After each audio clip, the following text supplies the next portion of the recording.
खुशामदीद, good morning, इस्तकबाल आप सबका। हफ्ते का दिन है, साल 2024, जुलाई की 13 तारीख। प्रोग्राम सलाम जी के आप देख रहे हैं जम्मू के स्टूडियो से बराह रास्त में आपके साथ आपका मेज़बान आसिफ रशीद, और स्टूडियो में 10 बजे तक हमारे साथ रहेंगे मेरे साथी ज़हूर लोला भी। आज के प्रोग्राम में भी मुख्तलिफ मौज़ूआत हैं, हर दिन की तरह नए अपडेट्स, मुख्तलिफ इलाकों से खबरें, तज्ज़िया और तबसरा अपने मेहमानों के साथ प्रोग्राम में अपने नुमाइंदों को शामिल करते हैं और सुबह की मुख्तलिफ इलाकों के अंदर आने वाली अपडेट्स आप तक पहुँचती हैं। लेकिन दिन भर या आइंदा 24 घंटों में ताज़ा तरीन सूरत हाल क्या रहने वाली है, सियासी एतबार से, सलामती के एतबार से जो अहमियत की हामिल खबरें हैं वो हमारी तरजीहात में रहती हैं और आप तक पहुँचती हैं। Special segment history of the day से आगाज़ होता है और कॉलिंग का स्पेशल सेगमेंट जिसमें आज भी हम कंटिन्यू करेंगे। ठीक 9:45 पर आप कॉल करना शुरू करेंगे, आप अपनी बात रखेंगे और जिन इलाकों में आपके मसाइल हैं और जिन डिपार्टमेंट से आपकी शिकायतें हैं, इस प्रोग्राम के जरिए इस प्लेटफॉर्म का इस्तेमाल करके जिम्मेदारान तक अपनी बात पहुंचाएंगे। मगर उससे पहले खबरें, जहां तक आज की बात है तो आज का दिन तारीखी एतबार से काफ़ी अहमियत का हामिल। कई अहम तरीन खबरों की तरफ जाने से पहले आज के दिन पर ही बात होगी, हिस्ट्री ऑफ द डे में भी, और उसके बाद आज के दिन की मुनासबत से जो खबर है उस पर चलेंगे। सिक्योरिटी और सलामती पर मबनी कुछ खबरें आप तक पहुंचानी है, इसके अलावा सियासत पर मबनी कुछ खबरें पहुंचेंगी। जम्मू कश्मीर के अंदर सनतकारी के हवाले से एक अहम तरीन फैसला जम्मू कश्मीर इंतजामिया ने लिया है। वस्ती और जनूबी इलाकों को इस बार स्पेस दी गई है नई हिकमत अमली के मुताबिक। एक एडवाइजरी वालिदैन और बच्चों के लिए जारी की गई है, वो तफसीलात आपके सामने रखनी है। जम्मू के अंदर कुछ वार्निंग्स नए लोगों को दी गई। अमरनाथ यात्रा के बीच कुछ एडवाइजरीज या अहकामात सादिर हुए हैं और कुछ नए मंसूबे हैं। एक जो मैंने सनतकारी का बताया, एक और है जम्मू कश्मीर के अंदर भी रेल जल्द से दौड़े, बिलखुसूस कश्मीर वादी को जम्मू सूबे या मुल्क के बाकी हिस्सों के साथ कनेक्ट किया जाए। इसमें अहम तरीन पेशरफ्त हुई है, इस ताल्लुक से गुफ्तगू करेंगे। लेफ्टिनेंट गवर्नर और जम्मू कश्मीर के चीफ सेक्रेटरी को मजीद बाख्तियार बनाया गया है और अगर कल को चीफ मिनिस्टर बनता है तो उसके पास भी कुछ इख्तियारात होंगे। तफसीलात आपके सामने रखेंगे क्योंकि कवानीन में या साल 2019 के जो कवायद व ज़वाबित थे उनमें तरमीम या संशोधन किए गए हैं, इस ताल्लुक से बात करेंगे। और साथ साथ आज के प्रोग्राम में आपके सामने रखेंगे कि बदलते मौसम के बीच कई इलाकों में नुकसान की इतलात हैं, वो खबरें भी आपके सामने रहेंगी। मगर उससे पहले आज के दिन के हवाले से, जैसे मैंने कहा, हिस्ट्री में आज का दिन भी काफ़ी अहम है, 13 जुलाई, और हिस्ट्री ऑफ द डे यानी जो स्पेशल सेगमेंट इस प्रोग्राम का है, सबसे पहले ज़हूर आपके सामने वो रखेंगे और उसके बाद एक एक करके अपने मौज़ूआत पर गुफ्तो शनीद का सिलसिला शुरू करते हैं। बहुत शुक्रिया आसिफ। तो नाज़रीन, प्रोग्राम की शुरुआत आई फॉर्मेट के हिसाब से हिस्ट्री ऑफ द डे के साथ करेंगे कि माजी में आज का दिन क्यों अहम है, चंद अहम वाक़ात मुल्की और आलमी सतह पर और जम्मू कश्मीर के हवाले से वो एक एक करके आपके सामने रखेंगे। आपको बता दें कि आज 13 जुलाई है साल 2024, ताहम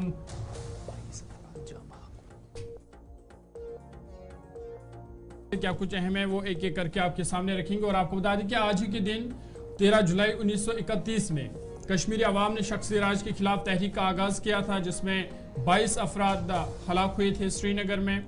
और आज के दिन 2011 में मुंबई के जावरी बाजार, ओपरा हाउस और दादर में बम धमाके हुए थे 2011 में। और आज के दिन 1977 में इमरजेंसी के दौरान भारत रत्न, पद्म भूषण और दीगर जो एजाजात है वो वापस लिए गए थे, 1977 में ये हुआ था।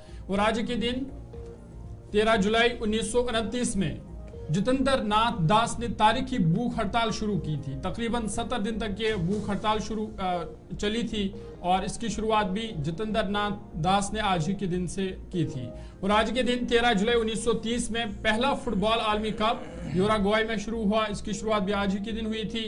2009 में तुर्की के शहर इस्तांबुल में नाबुको पाइपलाइन समझौते पर दस्तखत किए गए थे, समझौता हुआ था इस पाइपलाइन पर, इसकी शुरुआत भी आज के दिन हुई थी साल 2009 में।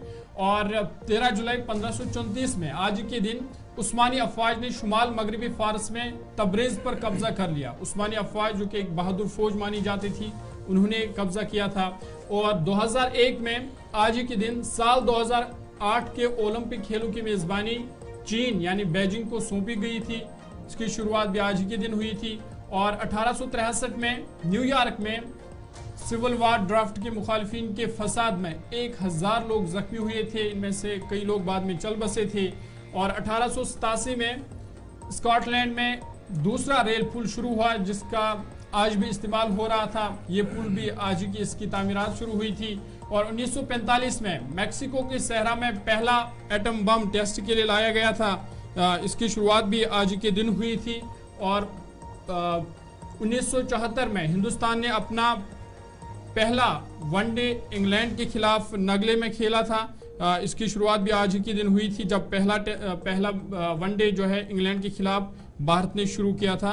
तो ये चंद अहम वाक़ात हमने एक एक करके आपके सामने रखे कि हिस्ट्री में आज का दिन क्यों अहम है। और अब सीधा खबरों पर चलेंगे और सबसे पहले बात आज के दिन के हवाले से होगी, क्योंकि आज 13 जुलाई है और जिस तरह से आगाज में ही मैंने कहा था आपको कि 13 जुलाई 1931 को शख्सी राज के खिलाफ तहरीक का आगाज हुआ था जिसमें 22 लोग हलाक हुए थे। आसिफ, तब से लेकर अब तक अब देख रहे थे जम्मू कश्मीर के अंदर सरकारी सतह पर एक तकरीब होती थी और मज़ार शोहदा पर श्रीनगर के अंदर बिलखुसूस जहां पर सरकारी तौर पर एक तकरीब का भी एहतमाम होता था और जम्मू कश्मीर के अंदर सबसे बड़ी और अहम तरीन या मरकजी तकरीब में से एक थी। लेकिन आज गुज़श्ता 4-5 बरसों से इस तकरीब की इजाज़त नहीं दी जाती और अब से कुछ देर पहले जहां तैयारियां थी मगर मज़ार शोहदा पर किसी तकरीब की इजाज़त नहीं दी गई। कई सियासी लीडरान जिनने प्लान बनाया था कि वो फातह खानी के लिए मज़ार शोहदा पर जाएंगे, नक्शबंद साहब का वो रुख करेंगे, मगर सुबह सुबह जो इतलात मौसूल हुई और जो तस्वीरें हम तक पहुंची, मुतद्दिद सियासी कायदीन को खाना नजरबंद रखा गया। सैयद मोहम्मद अल्ताफ बुखारी जम्मू कश्मीर अपनी पार्टी के सरबराह और साबिक रियासती वजीर जो बाहर निकलना चाह रहे थे, पहले से प्लान था कि वो मज़ार पर जाएंगे, मगर जब उनको पुलिस हुकाम की जानिब से रोका गया तो उन्होंने सड़क पर ही ये बेहतर समझा कि खानियार में मज़ार शोहदा से चंद किलोमीटर की दूरी पर ही उन्होंने बाहर निकलकर पार्टी के दीगर लीडरान के साथ फातह खानी में शिरकत की। खानियार में सिक्योरिटी के गैर मामूली इंतजामात। पहली तस्वीर दोबारा से दिखाइएगा, खानियार की पहली तस्वीर जहां श्रीनगर के अंदर माजी में इस तरह की तस्वीरें कभी कभार आती थी और इन सब के बीच सियासी कायदीन का या लीडरान का मज़ार शोहदा पर नक्शबंद साहब पहुंचना जो था वो जारी रहता था, लेकिन इस बार ऐसा नहीं हो सका। और चंद बरस कबल आपको याद होगा जो आखिरी हमें याद है साल 2018-19 में आखिरी मरतबा तकरीब हुई, उस वक्त के गवर्नर के एडवाइज़र बतौर यहाँ पर सरकार की तरफ से जो नुमाइंदे हैं वो आखिरी तकरीब का हिस्सा बने थे। उसके बाद सरकारी सतह पर कोई बड़ी तकरीब नहीं हुई और छुट्टी का भी ऐलान होता था, वो छुट्टी बाद में 13 जुलाई की मनसूख कर दी गई। और इतना ही नहीं, वर्किंग डेज में इस दिन को भी शामिल किया गया और दीगर हिस्सों की तरह श्रीनगर के अंदर या जम्मू कश्मीर के तमाम अजला में मामूल के मुताबिक सरगर्मियां होंगी, इस बात का ऐलान किया गया। ये तस्वीर खानियार की जहां सुबह सुबह सिक्योरिटी के इंतजामात गैर मामूली नजर आ रहे हैं और मुख्तलिफ इलाकों के अंदर चेकिंग का सिलसिला भी आज सुबह सुबह दिखा गया। अब दूसरी तस्वीर दिखाइएगा, सैयद मोहम्मद अल्ताफ बुखारी पार्टी लीडरान के साथ सुबह सुबह निकले। हालांकि इंतजामिया ने मज़ार के आसपास बंदिश आयद कर रखी थी, किसी भी लीडर को जाने की इजाजत नहीं होगी, ये पहले से साफ कर दिया गया था। लेकिन इसके बावजूद भी सैयद अल्ताफ बुखारी, जफर इकबाल मनहास, गुलाम हसन मीर, मुंतजर वहीउद्दीन समेत कई लीडरान, रफ़ी मीर इनमें शामिल थे। आला क़यादत जो जम्मू कश्मीर अपनी पार्टी के हैं, साबिक़ वज़रा इनमें है, पार्टी के जनरल सेक्रेटरीज हैं, वो सुबह सुबह बाहर निकले तो पुलिस ने उन्हें मज़ार पर हाजिरी देने से रोका। मोहम्मद अशरफ मीर भी नजर आ रहे हैं और ये तमाम लोग इंतजामिया के प्लान में शामिल था कि सिक्योरिटी वजूहात की बिना पर किसी को इजाजत नहीं दी जाएगी। तो एक तस्वीर वो, लेकिन इस दौरान यहाँ कुछ बोलचाल भी हुई, एक वो तस्वीर भी आपको दिखाएंगे। उसके बाद आपको दिखाएंगे कि ग्राउंड पर सुबह सुबह जब ये बंदिश आयद की गई थी तो क्या सूरत हाल थी। उसके बाद इमरान हमारे साथ फिर से ज्वाइन करेंगे और दीगर लीडरान का भी रद्द-ए-अमल आया जब घरों के अंदर मुतद्दिद सियासी लीडरान को खाना नजरबंद रखा गया है, जिन्होंने यानी 7 से 10 और 10:30 के बीच में ही प्लान बनाया था कि वो मज़ार शोहदा पर जाएंगे, नक्शबंद साहब में हाजिरी को यकीनी बनाएंगे। उससे पहले पहली तस्वीर जम्मू कश्मीर अपनी पार्टी की, जो सबसे पहली पार्टी आज सुबह बनी थी, मज़ार की तरफ पेशकदमी लोगों की जानिब से की गई, मगर इंतजामिया ने उन्हें रोक दिया।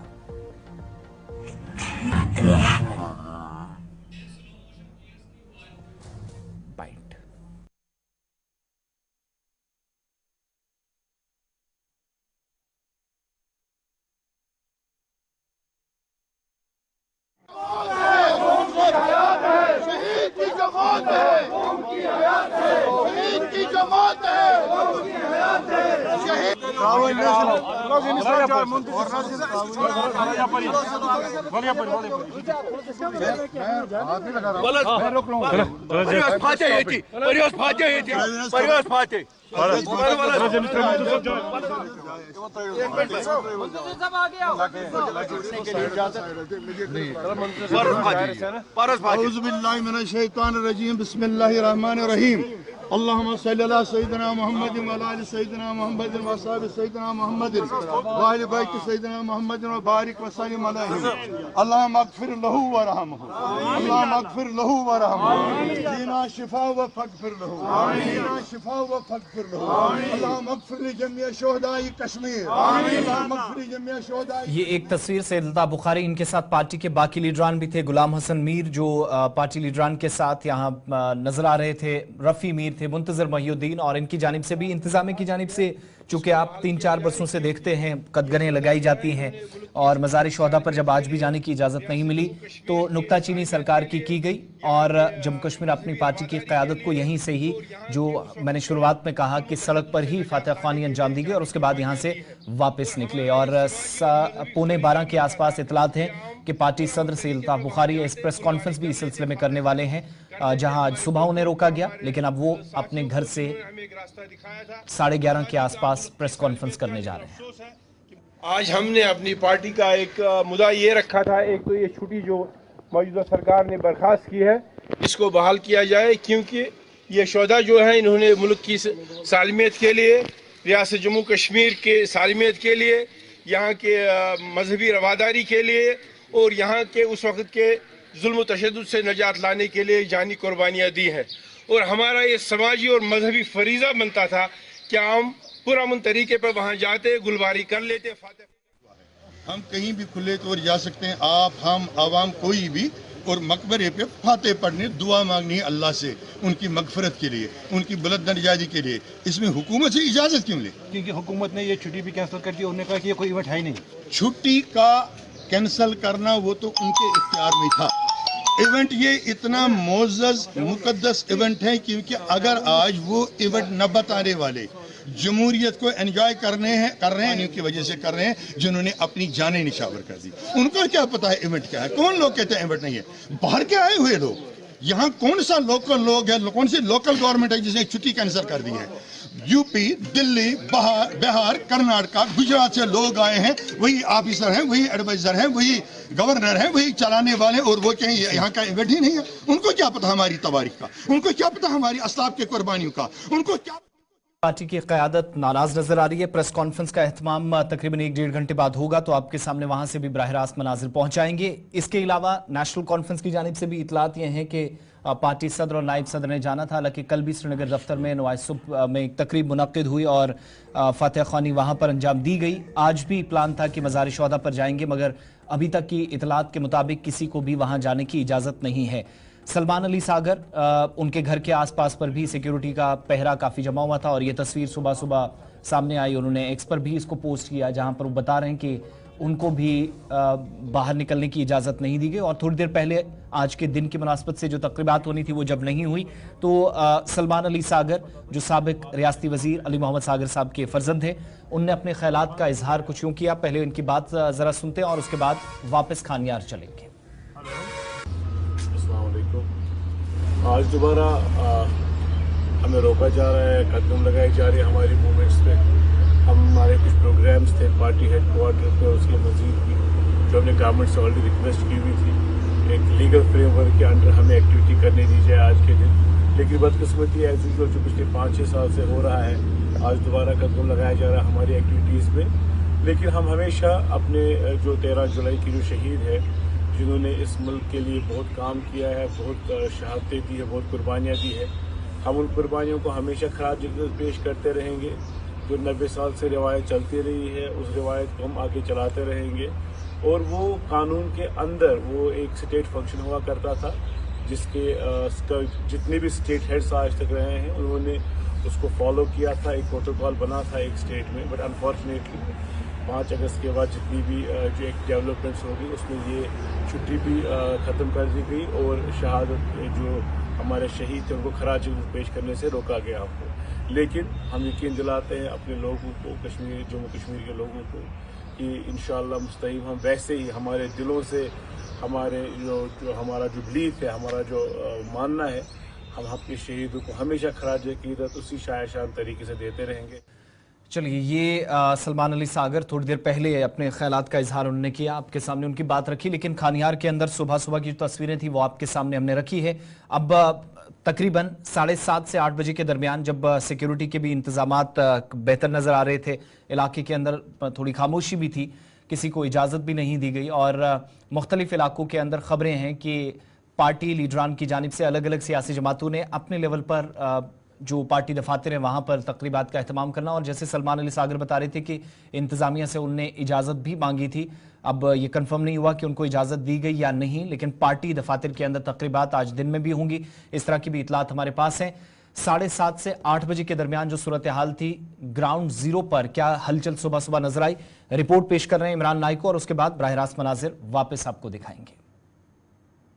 13 जुलाई 1931 के शहदाओं की याद में वादी कश्मीर में गुज़िश्ता 70 सालों से जहां अलग अलग तकरीबात हुआ करती थी, इस सिलसिले में सबसे बड़ी तकरीब श्रीनगर के मज़ार-ए-शोहदा जो कि खानियार इलाके के नक्शबंद साहब में वाक़या है। तो मैं इस वक्त खानियार में हूं, आप देख सकते हैं यहाँ आज 13 जुलाई है और यहाँ पे तकरीब होने वाली थी, लेकिन चूँकि कई सालों से हुकूमत की जानिब से इस तकरीब पर पाबंदी आयद की गई। हालांकि ये तकरीब जो है सरकारी सतह पर हुआ करती थी, लेकिन 2020 में बाज़ाब्ता तौर पर 13 जुलाई की जो हॉलीडे थी, सरकारी तातील थी, उसको हज़फ कर दिया गया और तब से इस दिन को यहाँ पे मनाने की कोई इजाज़त नहीं है। और बिल्कुल आप देख सकते हैं कि सिक्योरिटी सख्त यहाँ पे डिप्लॉय कर दी गई है। बिल्कुल मज़ार-ए-शोहदा तक किसी भी सियासी शख्स को अंदर जाने की इजाज़त नहीं है और कई सारे सियासी लीडरान को आज अपने ही घरों में नज़रबंद कर दिया गया है। लेकिन जहाँ तक मज़ार-ए-शोहदा का ताल्लुक़ है, आप देख सकते हैं मेरे बैकग्राउंड पे कि सिक्योरिटी की जो गाड़ियाँ हैं वो यहाँ पे तैनात कर दी गई है। सिक्योरिटी हैवी डिप्लॉयमेंट यहाँ पे की गई है। चूँकि आज 13 जुलाई है और 13 जुलाई 1931 को याद होगा आपको कि 20 से ज़ायद लोग शहीद हुए थे और उसके बाद 2020 तक सरकारी सतह पर इन शहीदों की याद में तकरीबात हुआ करती थी। इन्हें खराज अकीदत पेश किया जाता था और जम्मू कश्मीर के वज़ीर आला, गवर्नर, उनके जो एडवाइज़र्स या कैबिनेट मिनिस्टर्स हैं वो यहाँ पे आया करते थे और बाज़ाब्ता तौर पर उन्हें खराज अकीदत पेश करते थे। गुलपाशी यहाँ पे की जाती थी और पुलिस के ज़रिए गार्ड ऑफ ऑनर भी पेश किया जाता था। लेकिन 2019 के मरकज़ी सरकार के फैसले के बाद जब से जम्मू कश्मीर से आर्टिकल 370 और 35A को ख़त्म किया गया और जम्मू कश्मीर को 2 अलग अलग ड्यूटीज़ में तकसीम किया गया, उसके बाद इस पर मुकम्मल तौर पर करगंदे आयद की गई और ये जो 13 जुलाई की जो सरकारी तातील थी, जो हॉलीडे थी, उसे ख़त्म कर दिया गया और साथ ही यहाँ पर किसी भी तकरीब की सरकारी सतह पर या गैर सरकारी सतह पर इजाज़त नहीं दी गई। और यही सूरत हाल आज भी है और मज़ार-ए-शोहदा के जो एंट्री और एग्जिट पॉइंट्स है, बिल्कुल एंट्री और एग्जिट पॉइंट्स जिनको मुकम्मल तौर पर बंद रखा गया है। इमरान नाइको रिपोर्ट पेश कर रहे थे। अब श्रीनगर वापस चलते हैं। इमरान इस वक्त बराह रास्त हमारे साथ हैं। इमरान, अपनी पार्टी ने थोड़ी देर पहले इल्जामात आयद किए कि उन्होंने गुलाहे अकीदत पेश करने थे, फातिहा खानी के लिए इजाज़त नहीं दी गई और बीच में रोका भी गया। तस्वीरें साथ साथ हम दिखा भी रहे हैं, मगर बाकी सियासी जमातें भी, जिनमें सलमान साहब भी कह रहे थे कि उन्होंने इजाज़त मांगी है एडमिनिस्ट्रेशन से, क्या मज़ार की तरफ तो शायद अब किसी को जाने की इजाज़त नहीं मिलेगी, लेकिन पार्टी सतह पर मुख्तलिफ दफातर के अंदर तकरीबात होंगी, क्या प्लान है बाकी पार्टियों का और इस वक्त क्या सूरत हाल है? जी बिल्कुल आसिफ, सूरत हाल यही है कि आज 13 जुलाई है और इस सिलसिले में मुख्तलिफ सियासी जमातों ने पहले से ही अपना एक रोस्टर तैयार किया था, एक लाही अमल तैयार किया था कि वो मज़ार-ए-शोहदा की तरफ रुख करेंगे और वहाँ पे जो 13 जुलाई 1931 के जो शहीद है उनको वहाँ पे खराज अकीदत पेश किया जाएगा। जो यहाँ 70 साल से जो रिवाज था, जो रस्म थी, जो सिलसिला था, वो जारी था।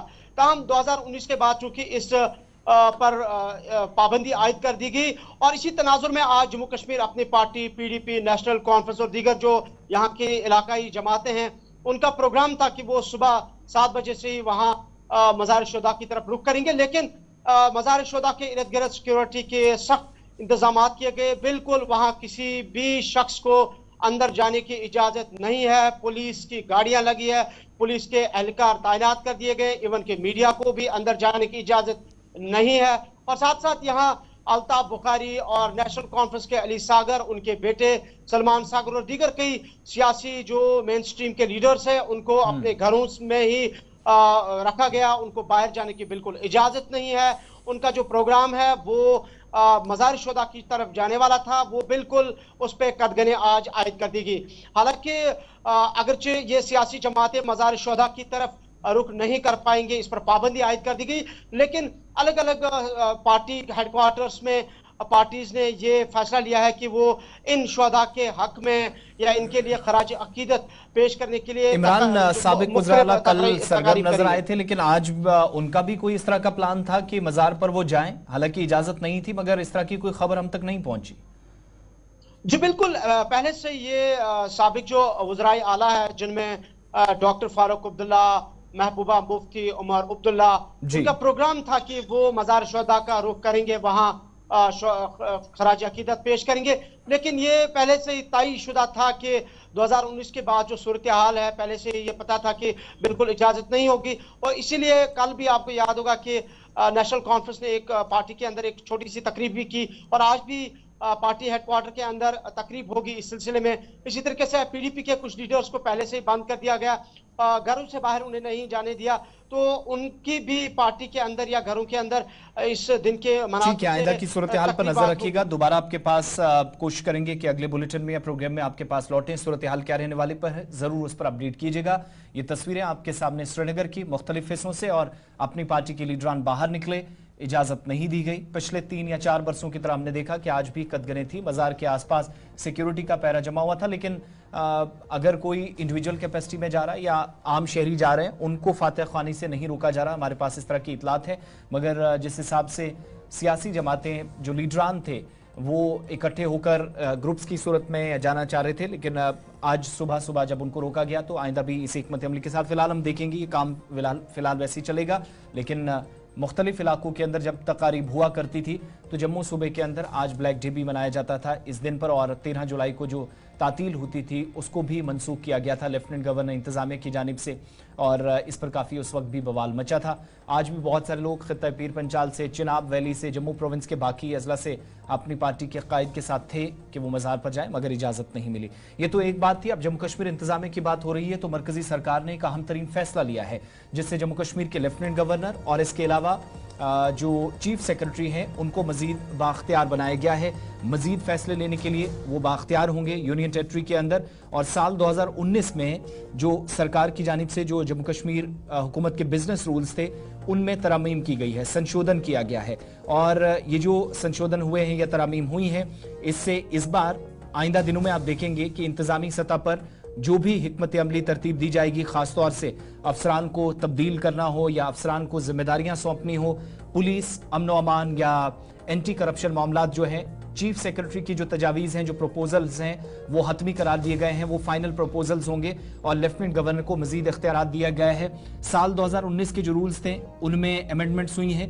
इंतजामी जो सेक्रेटरीज हैं, इसके अलावा ऑल इंडिया सर्विसेज के जो अफसरान हैं उनके तबादले होंगे, तो वो एडवोकेट जनरल की तकर्री से मुतल्लिक जो प्रपोजल होगा चीफ सेक्रेटरी के जरिए लेफ्टिनेंट गवर्नर के टेबल पर रखा जाएगा, और लॉ ऑफिसर जो हैं वो लेफ्टिनेंट गवर्नर से मंजूरी उनको दी जाएगी, जिसके बाद आइंदा का प्लान बनेगा। और वजारत दाखिला की तरफ से बाज़ाब्ता तौर पर ये जो अमेंडमेंट्स की गई हैं, इन तरमीम के मुताबिक ऑल इंडिया सर्विसेज के जो अफसरान हैं या इंतजामी सेक्रेटरीज हैं, और काडर के ओहदों के तबादले से मुतल्लिक जो एडमिनिस्ट्रेटिव सेक्रेटरीज हैं, जनरल एडमिनिस्ट्रेशन डिपार्टमेंट के जो प्रपोजल्स हैं, उनको लेफ्टिनेंट गवर्नर को पेश किया जाएगा, लेकिन पेश करने वाले चीफ सेक्रेटरी जम्मू कश्मीर होंगे। एग्जीक्यूटिव एडिटर इशफाक गौहर हमारे साथ मजीद तफसीलात के लिए हैं। इशफाक, तरमीम से मजीद क्या चीजें बदली हैं इंतजामी सतह पर? देखिए, ये जो जम्मू कश्मीर बिजनेस रूल 2019 में तरमीम रात देर गए की गई है, ये दो तरह से आप समझ लीजिए। अगर आप पॉलिटिकल एंगल से देखेंगे तो हम एक और कदम चुनावों की ओर चल रहे हैं जी। और जो हवाएं हैं वो ये बता रही हैं कि शायद आने वाले दिनों में जम्मू कश्मीर असेंबली के चुनाव हो सकते हैं, क्योंकि उससे पहले ये सारी चीजें सेट करना बहुत ज्यादा जरूरी था। क्योंकि जिस पैटर्न पर यूनियन टेरिटरी को बनाया गया, ये पौंडीचेरी स्टाइल है, और उसमें बहुत सारी चीजों को अडॉप्ट किया गया। और यही वजह है कि जब आप यूटी के अंदर होते हैं तो दो आदमी काफी ज्यादा पावरफुल होते हैं। एक चीफ सेक्रेटरी पावरफुल होता है और लेफ्टिनेंट गवर्नर पावरफुल होता है। चीफ मिनिस्टर के पास उतने इख्तियारात नहीं बचते हैं, और उन्हीं चीजों का आज जम्मू कश्मीर बिजनेस रूल 2019 जो तरमीम की गई है, जो वजारत, जैसे आपने खुद भी कहा कि लेफ्टिनेंट गवर्नर और चीफ सेक्रेटरी को मजीद बाइख्तियार बनाया गया है। IAS, IPS, फाइनेंस, और इनसे मुंसलिक जितने भी डिपार्टमेंट्स हैं वो सारे के सारे इख्तियारात जो है अगर ट्रांसफर के हैं, पॉलिसी डिसीजन का है, फाइनेंशियल इम्प्लीमेंटेशन का है, तो वो दस्तूर चीफ सेक्रेटरी साहब की सरबराही में इजलास में तय पाया जाएगा और उसके बाद वो सारे प्रपोजल्स जो है वो लेफ्टिनेंट गवर्नर साहब को जाएंगे। अगर वहां पर वेट हुआ तो वजारत दाखिला भी नोटिफिकेशन जारी कर सकता है। एक तो ये बड़ी चीज इसमें है जी। दूसरा, जब हम देखें जो एमएचए की तरफ से कल बात कही गई है तो उसमें आप जैसे आपने खुद कहा कि अमन कानून की अगर हम बात करें, लॉ एंड ऑर्डर की बात करें, तो उसमें तमाम ट्रांसफरों का इख्तियार जो है वो लेफ्टिनेंट गवर्नर साहब को दिया गया है। जितने भी आईपीएस ऑफिशियल्स हैं, फिर आईएएस ऑफिसरों के हवाले से भी जो एडमिनिस्ट्रेटिव सेक्रेटरीज हैं, जो माजी में हम देखते थे कि एक कैबिनेट बैठती थी और किसी की भी ट्रांसफर कहीं पर भी होती थी, यहाँ पर अब कैबिनेट एक सिफारिश नोट भेजेगी और वो सिफारिश नोट जो होगा वो चीफ सेक्रेटरी के जरिए से होगा, तब जाकर वो लेफ्टिनेंट गवर्नर तक आएगा। अगर वहाँ वो वेट हुआ तो आगे बढ़ा जाएगा, अगर रिजेक्ट हुआ तो टर्न डाउन होकर वो अफसर वहीं पर तैनात होंगे। तो कुल मिलाकर ये कुछ चीजें बड़ी इंपॉर्टेंट थी ये तरमीमें करना, लेकिन इन तरमीमों के बाद जम्मू कश्मीर असेंबली का खदुखाल कैसा होगा, स्टेट कैबिनेट कितनी बाइख्तियार और पावरफुल होगी, वो सब कुछ सामने आ रहा है आहिस्ता आहिस्ता। इशफाक, कुछ जो सियासी मुबस्सरीन हैं या कुछ सहाफ़ी हैं वो समाजी राब्ता साइटों पर इसको इस तरीके से भी डिस्कस कर रहे हैं कि दारुल हुकूमत दिल्ली, चंडीगढ़ और पुडुचेरी या बाकी यूनियन टेरिटरीज की तर्ज पर जम्मू कश्मीर के अंदर भी ये फैसला लिया गया है। इससे ये साफ होता है कि आइंदा अगर कोई भी हुकूमत बनती है तो as compare to states UT के पास पहले से इख्तियारात कम थे लेकिन उनमें मजीद कमी हो गई। क्या वाकई में जो पॉलिटिकल एंगल दिया जा रहा है या इस एतबार से देखा जा रहा है ये दुरुस्त है? इस तासुर को किस हद तक सही माना जाए? देखिए, ये तासुर है ही नहीं। जब 2019 को डिवीजन ऑफ द स्टेट हुआ था तो उसी वक्त दाखिला वजीर साहब ने ये साफ कर दिया था कि एक स्टाइल है, एक फॉर्मेट हमारे पास है जो पौंडीचेरी वाला फॉर्मेट है उसको हम अडॉप्ट कर रहे हैं। और जिन लोगों ने उस style of formation of state assembly को पढ़ा होगा, उसमें कितने इख्तियारात है, वो सारी चीजें यहाँ पर भी ऑलमोस्ट 19-20 का कहीं फर्क होगा। रेस्ट जितने पावर्स वहां पर है वो है ही। अब जो दिल्ली वाली बात को अगर आप देखेंगे तो दिल्ली को बहुत देर तक सुप्रीम कोर्ट में भी केस लड़ना पड़ा कुछ मामलों को लेकर, जहां पर थोड़ी सी राहत उनको मिली, थोड़े से दचके उनको लगे, लेकिन वो लड़ाई लड़ते रहे। दिल्ली को अगर आप एक्सक्लूड करेंगे और रेस्ट ऑफ द यूटीज को देखेंगे तो सूरत हाल बाय एंड लार्ज इसी तरीके से। सबसे पावरफुल बॉस जो होता है वो लेफ्टिनेंट गवर्नर होता है, सेकंड इन कमांड पे चीफ सेक्रेटरी साहब रहते हैं, उसके बाद आप सीएम और दीगर लोगों को देखते हैं जो पॉलिसी डिसीजंस में है। तो जहां पॉलिटिकल लोगों का ये मानना है कि जनाब इस तरीके का सिचुएशन है, कहीं ना कहीं वो सही भी है।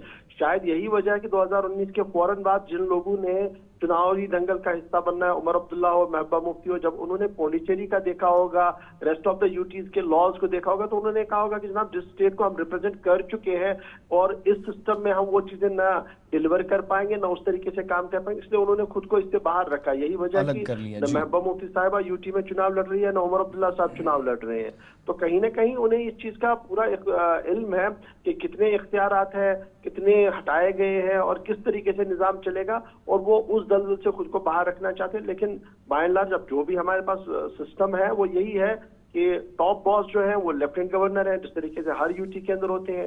सेकंड इन कमांड पे चीफ सेक्रेटरी साहब रहते हैं, फिर डायरेक्टर जनरल पुलिस होते हैं। ठीक है, बहुत बहुत शुक्रिया इशफाक का मुकम्मल तफसीलात फराहम करने के लिए। लेफ्टिनेंट गवर्नर इंतजामिया को मजीद बाख्तियार बनाया गया। इन तरमीम के जरिए जो संशोधन हुआ है, अमेंडमेंट्स हुई हैं साल 2019 में बने, जो या फिर उससे पहले जो एक प्लान तरतीब दिया गया और 2019 में उनसे पर्दा उठा, यानी जम्मू कश्मीर बिजनेस रूल्स कहलाते थे, उनमें यह तरमीम हुई और जो तब्दीलियां हुई हैं लेफ्टिनेंट गवर्नर और चीफ सेक्रेटरी को मजीद बाख्तियार बनाने का मतलब यह है कि कल को अगर चीफ मिनिस्टर भी बनता है तो बाज़ मुबस्सरीन का यह ख्याल है कि जो पहले से इख्तियारात कम थे उनमें थोड़ी सी और कमी आप करके चलिएगा। और वो जो हंगामा हम देख रहे थे कुछ एक स्टेट्स में पावर्स को लेकर लड़ाई लड़ी जाती रही, फिर आम आदमी पार्टी लेफ्टिनेंट गवर्नर के खिलाफ सुप्रीम कोर्ट भी चली गई, वैसे मामलात लगभग यहाँ पेश आ रहे। वो बात अलग है कि कोई इसको चैलेंज करता है या नहीं।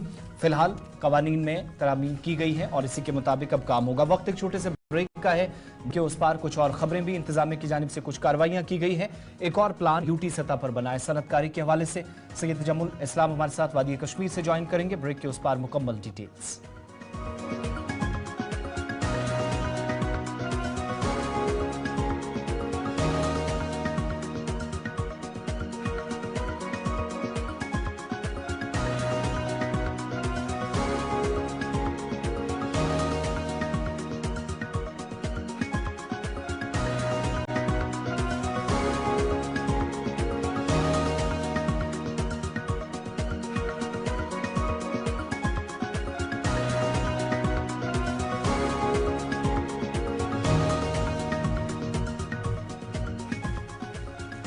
ब्रेक के बाद आपका दोबारा खैर मकदम है।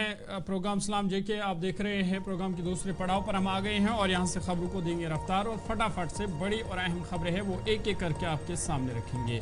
बात शुमाली कश्मीर बारामुल्ला की करेंगे क्योंकि बारामुल्ला में तहसीलदार बारामुल्ला के खिलाफ कार्रवाई हुई है क्योंकि मनमानियाँ या अनएथोराइज्ड गैर मजाज तबादलों पर यह कार्रवाई हुई है जिसके बाद उन्हें सस्पेंड किया है, मुअत्तल किया है। इस वाले से तहसीलदार बारामुल्ला की जानिब से ऑर्डर भी जारी हुआ है। आपको बता दें कि डिप्टी कमिश्नर बारामुल्ला मेंगा शर्पा ने इस वाले से तहसीलदार बारामुल्ला को है उसके मुअत्तली के अहकाम सादिर के सस्पेंड ऑर्डर उसे दिया क्योंकि उनके खिलाफ ये शिकायत थी कि उन्होंने जो ट्रांसफ़र है उसमें मनमानी की है, गैर मजाज के तौर पर ट्रांसफ़र की है, जिसके बाद डीसी बारामुल्ला ने कार्रवाई करते हुए उन्हें फिलहाल मुअत्तल किया है। इस वाले से बाज़ाब्ता तौर पर ऑर्डर जारी हुआ है। ऑर्डर वाइड नंबर TB/N 5863 10 जुलाई को ये ऑर्डर जारी हुआ है। किया है डीसी ऑफिस के साथ और जो इनकी जगह फिलहाल तहसीलदार क्रीरी जो है मोहम्मद हुसैन मीर, इन्हें फिलहाल ये जिम्मेदारी दी गई है कि वो तहसीलदार बारामुल्ला के तौर पर फिलहाल काम करेंगे। मज़ीद अहकाम तक फ़िलहाल वही ये जो ड्यूटी है फ़िलहाल वही अंजाम देंगे। लेकिन ख़बर ये कि कार्रवाई हुई है तहसीलदार बारामुल्ला के ख़िलाफ़ क्योंकि उनके ख़िलाफ़ शिकायत थी कि उन्होंने गैर मजाज के तौर पर ट्रांसफ़र की है, तबादला किया है, जिसके बाद डीसी बारामुल्ला ने उनके ख़िलाफ़ कार्रवाई करते हुए उन्हें मुअत्तल किया है। तो तहसीलदार बारामुल्ला फ़िलहाल जिम्मेदारियों से फारिग किए गए हैं। बगैर इजाज़त के या गैर मजाज तौर पर इन्हें जो काम किया, मेंगा शेरपा की तरफ से हुक्मनामा जारी हुआ आपकी स्क्रीन पर है और इस कार्रवाई के बाद जिम्मेदारी नए अफसर को सौंपी गई है। 22 जुलाई 2024 के जरिए डीसी बारामुल्ला की जारी करदा हुक्म के मुताबिक तहसीलदार करीरी जिन्होंने मोहम्मद हुसैन मीर को अब जिम्मेदारी सौंपी गई है कि तहसीलदार बारामुल्ला का वो इजाफी चार्ज संभालेंगे जब तक बाकी जो कार्रवाइयाँ हैं वो मुकम्मल नहीं की जाती। सस्पेंशन जो तहसीलदार की हुई है इस केस में। आगे बढ़ते हैं, जम्मू कश्मीर इंतजामिया की एक और पॉलिसी की बात करते हैं। सनतकारी के हवाले से वक्तन फवक्तन गुफ्तगू इस प्रोग्राम के जरिए हमने आपके सामने की है और वक्त गुजरने के साथ साथ जिन लोगों ने बाहर से आकर अप्लाई किया, यहाँ ज़मीन लेना चाहिए या यहाँ पर स्टार्टअप्स कायम करना चाहे, बिजनेस का हिस्सा बनने चाहे और जिसको खुशगवार माहौल मिला, जिसका इंतजामिया ने एक नहीं हज़ारों मरतबा दावा किया, उनके लिए इकदाम किए जाते रहे। और सनतकारी पर मजीद फोकस इंतजामिया का इस बार गया है और जो अराजी की मुंतकली के मामला थे उनको भी बहुत हद तक हल कर लिया गया है। अनंतनाग, शोपियां और वस्ती कश्मीर के बडगाम में जो नई सनती यूनिट्स कायम करने की तैयारी है, इसके लिए पहले जो जमीन दरकार थी, जो अराजी की मुंतकली का मामला था, वो हल कर लिया गया है और तकरीबन 836 कनाल 5 मरला अराजी जो तकरीबन आदादोशुमार के मुताबिक 207 कनाल 13 मरला शोपियां के अंदर, बडगाम में 85 कनाल 5 मरला और 223 कनाल 5 मरला अनंतनाग ईस्ट या मटन का जो इलाका है वहां पर इंतजामिया ने देनी थी। तो वो प्रोसेस पूरा मुकम्मल कर लिया गया है और लेफ्टिनेंट गवर्नर दफ्तर से अराजी की मुंतकली को बाज़ाब्ता तौर पर हरी झंडी मिल गई है। अनंतनाग में जहां पर इतलात के मुताबिक रणबीरपुरा और नानलंग के अंदर, शोपियां के अंदर जहां पर जो किलर, बिरतपुरा और जैनपुरा मलहूरा के दरमियान ये अराजी का एक हिस्सा है वो तकसीम होता है और बडगाम के अंदर बीकेपुरा में और रखी सुथू के अंदर जहां पर बहुत पहले से इंतजामिया के मुताबिक निशानदेही की गई थी और बिलाखिर इंडस्ट्रियल प्रोसेस आगे चले, कामकाज हो सके, इसके लिए सिर्फ एक कदम दूर थे और वो थे ट्रांसफर ऑफ लैंड का और ये इशू भी सॉर्ट आउट कर लिया गया है। मजीद इस पर बात करते हैं, हमारे सीनियर साथी सैयद तजम्मुल इस वक्त हमें ज्वाइन किए हुए हैं। सैयद तजम्मुल, ये जो कहा जा रहा है कि सनतकारी के फरोग के लिए कुछ इकदाम होने बाकी थे और उनमें से एक था कि अराजी की मुंतकली हो जाए। अब 3 अलग अलग मकामात जिनका इंतखाब किया जा चुका था, वहां पर सनती यूनिट्स कायम करने की तैयारी है। क्या मजीद तफसीलात हैं और ये जो 836 कनाल 5 मरला अराजी मुंतकिल की गई है, ये जितने भी जो इन्वेस्टर्स हैं, जो इंडस्ट्रीज कायम करना चाह रहे हैं, लोकल है या नॉन लोकल्स इन एरियाज के अंदर इंटरेस्टेड नजर आए हैं? बहुत बहुत शुक्रिया आसिफ रशीद, जोहर डोला भी आपका भी शुक्रिया। जम्मू कश्मीर में सनतकारी और इस नए इनकलाब के लिए जो 4 अगस्त 2019 के बाद एक इंदिया दिया था कि जम्मू कश्मीर में सरकारी मुलाजमत के मतबादिल के तौर पर जो है इंडस्ट्रियल सेक्टर को बढ़ावा मिलेगा। जहां बड़ी ब्रह्मना, सांबा, उसके बाद जम्मू कश्मीर आते आते आपका लसीपोरा और रंगरेट का इंडस्ट्रियल सेक्टर है। लेकिन अब एक नए 3 वेन्यूज हमारे पास होंगे, जहां मटन होगा, कैलर होगा जो शुपियन इलाका पड़ता है, मेलहुरा होगा जो कि जैनपोरा पड़ता है, और बडगाम का आउटस्कर्ट्स जो कि नौगाम, कनीपोरा, बीकेपोरा का इलाका है। यहाँ पर सैकड़ों कनाल अराजी पर जो है इंडस्ट्रियल सेटअप तैयार किया जाएगा। लेकिन इन्वेस्टमेंट की आपने बात की, इसमें डोमेस्टिक और फॉरेन इन्वेस्टमेंट होगी। नंबर 2, इस इन्वेस्टमेंट के साथ ही जब आप 3 साल की मुद्दत में आपने इस प्लांट को मुकम्मल करना है, अगर आपने मुद्दत डेडलाइन को अबूर किया तो आपको ये अलॉटमेंट जो है उस पे दोबारा सोचा जा सकता है। कुल मिलाकर 28,000 के करीब लोग जो है वो लेफ्टिनेंट गवर्नर मनोज सिन्हा के उस दूर अंदेश नजरिए के बाद जम्मू कश्मीर में इंडस्ट्रियल सेटअप में नौकरियां पाने में तकरीबन नजदीक पहुंच रहे हैं। जो कि जब आप एक कारखाना लगवाते हैं, अगर आप कॉटन का कारखाना खोलते हैं तो आप उसमें न सिर्फ तमाम जेंडर्स के लोग उसमें काम हासिल कर पाते हैं, बल्कि इन्वेस्टमेंट के बाद आपको दोहरा फायदा भी हो जाता है। लेकिन आसिफ, जब आप कश्मीर आते आते रंगरेट इंडस्ट्रियल सेक्टर और उसके बाद HMT और उसके बाद बागेली मर्दान, लाल बाजार वाला साइड, जडीबल वाला साइड और इन इलाकों में जब आप देखते हैं तो वसत हम नहीं दे पाए। जितनी हमारी जमीनात थी, अराजी थी, उसको तबादला किया, मुंतकिल किया। लेकिन उसके बाद एक शख्स ने अगर कोई इंडस्ट्रियल सेटअप खोलने के लिए लीज पे आपने जमीन खरीदी है, वो इसको रिलीज करके यानी उसको दोबारा दूसरे शख्स के सुपुर्द कर सकता है और ये स्कीम बराबर जारी रहेगी। लेकिन कुल मिलाकर ये जो सनती इनकलाब बर्पा होने जा रहा है उसमें लोकल्स को जो कि स्किल्ड या non skilled graduate, post graduate या मैट्रिकुलेट हों, उनके लिए अब इजाफी जिम्मेदारियां मिलेंगी। क्योंकि इंडस्ट्रियल सेटअप में एक तो वो खुद कारखाना खोल सकते हैं, खुद एम्प्लॉयर हो सकते हैं और एम्प्लॉय भी बन सकते हैं। यानी दोनों सूरतों में नौजवान बच्चियों को जो है अब रोजगार के मजीद मौके फराम हो जाएंगे। लेकिन जम्मू कश्मीर में पावर सेटअप और उसके बाद नो ऑब्जेक्शन सर्टिफिकेट और उसके बाद डिपार्टमेंट के इश्तराक के बाद ये आइंदा कुछ सालों के लिए हमारा लेफ्टिनेंट गवर्नर मनोज सिन्हा का प्रोग्राम है कि जम्मू कश्मीर में इंडस्ट्रियल सेक्टर को खोला जाए, ताकि जो आप रोजगार के हवाले से फॉर्म पे फॉर्म भरते जा रहे, भर्तियों का इंतजार करते हैं, रिक्रूटमेंट एजेंसीज पे भी काफी ज्यादा वो थोड़ा सा बर्डन कम हो सकता है। मगर एक चीज सईद साहब, पिछले दिनों कुछ सनतकार हमारे साथ प्रोग्राम में 5 बजे बैठे और उनने 2 तरह की बजे बैठे और उनने 2 तरह की शिकायतें की कि ये ढांचा तो तैयार किया जा रहा है, लेकिन एक जो हमारी ऑलरेडी कैपेसिटी जो पावर के हवाले से है वो उतनी है, उसको इंक्रीज नहीं किया जा रहा, जबकि वक्त गुजरने के साथ साथ वो कम होती चली गई है, जिसका एतराफ खुद एडमिनिस्ट्रेशन ने किया। और वो जो पावर क्राइसिस हैं दोनों प्रोविंसेस में इस बार माजी के मुकाबले ज्यादा देखे गए। एक तो वो वाकई में एक चैलेंजिंग फैक्टर, और दूसरा जो NOCs के हवाले से आपने बात की, यहाँ इसी प्रोग्राम में स्टूडियो में बैठकर 3 लोग जम्मू के अंदर जो मारूफ इंडस्ट्रीज को रिप्रेजेंट करते हैं वो बता रहे थे कि NOCs के हवाले से अगर कल को जाकर आपको कोई कागजात भी अपडेट करने हैं तो महकमाना जो कार्रवाइयां हैं, जो उनकी तरफ से रिस्पांस वक्त पर आना चाहिए था, चाहे वो पोर्टल के जरिए हम अप्लाई करें, बहुत लेट आता है। तो ये 2 चीजें, इन दोनों मेजर फैक्टर्स पर काम हुआ है इस पूरे ढांचे की तैयारी से कबल या इसे मतलब से पहले कि कल को जाकर जो शिकायतें पावर के हवाले से है, नंबर 1, और नंबर 2 जो आप फॉर्मेलिटीज पूरी करते हैं उस हिसाब से भी बहुत सारी जगहों पर डिपार्टमेंट रिस्पॉन्स बहुत लेट कर रहा है। बिल्कुल आसिफ, जिस तरह से आपने बखूबी इसका तजिया और एनालिसिस का हवाला उन लोगों का दिया जो जम्मू कश्मीर में इस मुश्किल हालात में भी जम्मू कश्मीर के इंडस्ट्रियल सेटअप को अपने लिए और जम्मू कश्मीर के बेरोजगार नौजवान बच्चों और बच्चियों के लिए हमने कई बार वसाइल पैदा किए। मैं आपको यकीन के साथ कहूंगा कि नाम लिए बगैर रंगरेट में एक बहुत बड़ा कारखाना जो है वो बैंकरप्ट हुआ।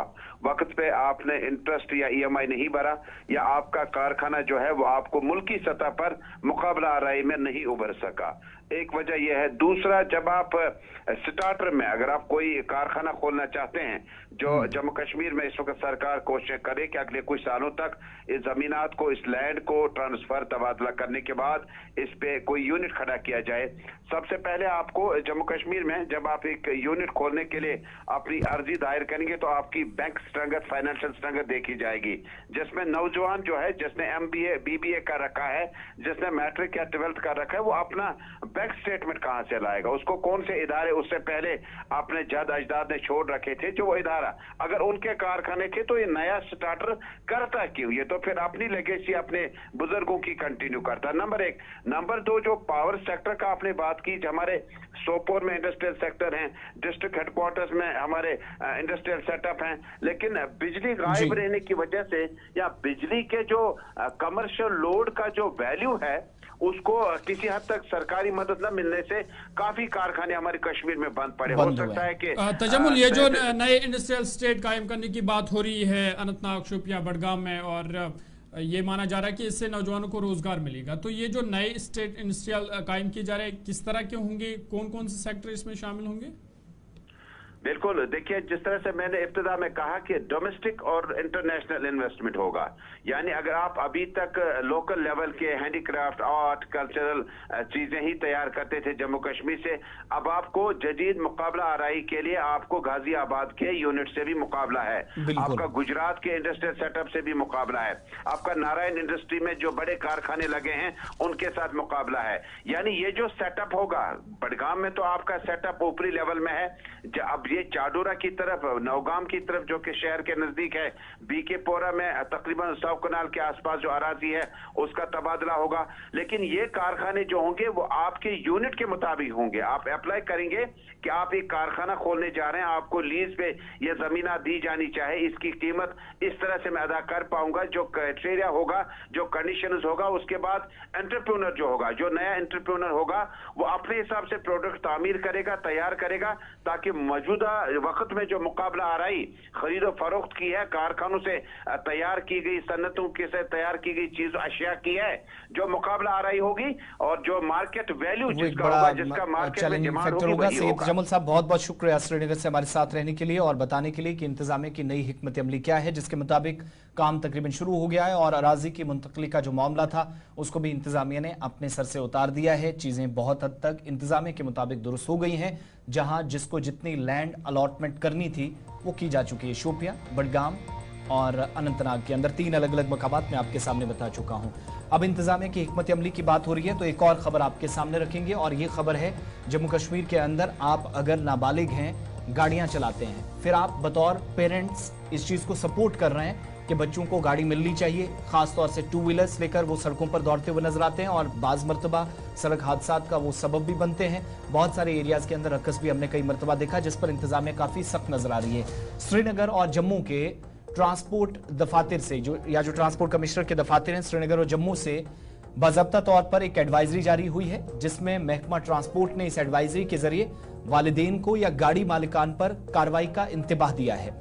3 साल कम से कम कैद और 25,000 रुपए तक का जुर्माना हो सकता है अगर आप इस चीज की सपोर्ट कर रहे हैं कि यूनियन टेरिटरी के दोनों प्रोविंसेस में ये जो माजी में भी होता रहा और आज भी होता है कि अंडर एज बच्चों को या जो माइनर्स हैं या नाबालिग बच्चे हैं उनको आप गाड़ी थमा देते हैं। सेक्शन 4, सेक्शन 7 का हवाला दिया गया है जम्मू कश्मीर ट्रांसपोर्ट डिपार्टमेंट की तरफ से और यूनियन टेरिटरी के अंदर इंतजामिया के मुताबिक 199A जो एक्ट है, मुतलका दफात इसकी होंगी बाज़ाब्ता तौर पर। कोई जुवेनाइल है या बच्चा है जिसको आप गाड़ी चलाने पर मजबूर करते हैं, बल्कि आप उसको देते हैं, तो 1988 एक्ट का भी हवाला दिया गया है, उसकी सब सेक्शन 1 का और सब सेक्शन 2 का भी हवाला देते हुए कहा गया कि कार्रवाइयां होंगी न सिर्फ उन लोगों के खिलाफ जो गाड़ियां चलाएंगे, बल्कि इन लोगों को जो सपोर्ट एक तरह से प्रोवाइड करते हैं।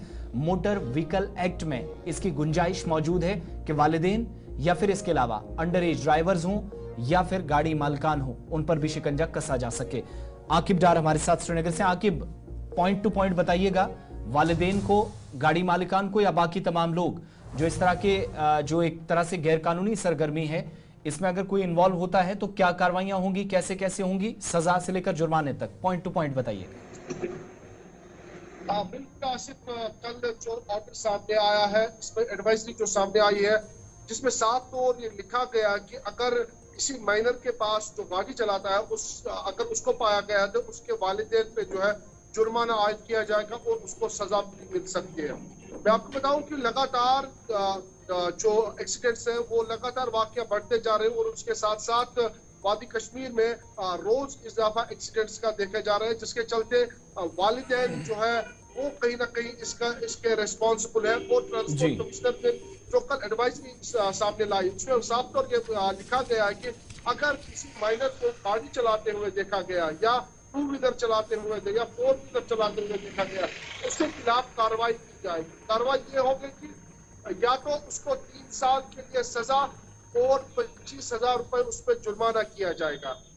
और यहाँ पे वालिदैन को जो है, क्योंकि लगातार इससे पहले भी ट्रैफिक पुलिस के साथ साथ डिस्ट्रिक्ट पुलिस ने भी एडवाइजरी सामने लाई है और वालिदैन से गुजारिश की गई है कि आप अपने जो माइनर्स हैं उनको आप 2 व्हीलर या 4 व्हीलर ना दीजिए, क्योंकि लगातार जो भी हमने वादी कश्मीर में एक्सीडेंट्स देखे या जम्मू प्रोविंस में हमने एक्सीडेंट्स देखे उसमें ज्यादातर माइनर्स देखने को मिल रहे हैं और उसमें बहुत सारे ऐसे माइनर्स जो है उनकी मौत भी हुई है। और जो ट्रांसपोर्ट कमिश्नर ने कल बाज़ाब्ता तौर एक्ट्स और हवाला भी दिए हैं और उन हवालों के एक्ट्स के प्रेस रफ्त अगर हम देखेंगे तो उनके खिलाफ कार्रवाई भी होगी।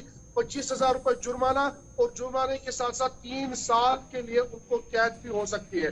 यहाँ पे ये खाली 25,000 की बात नहीं है, यहाँ पे बात है कि वो किसी की जान भी लेते हैं।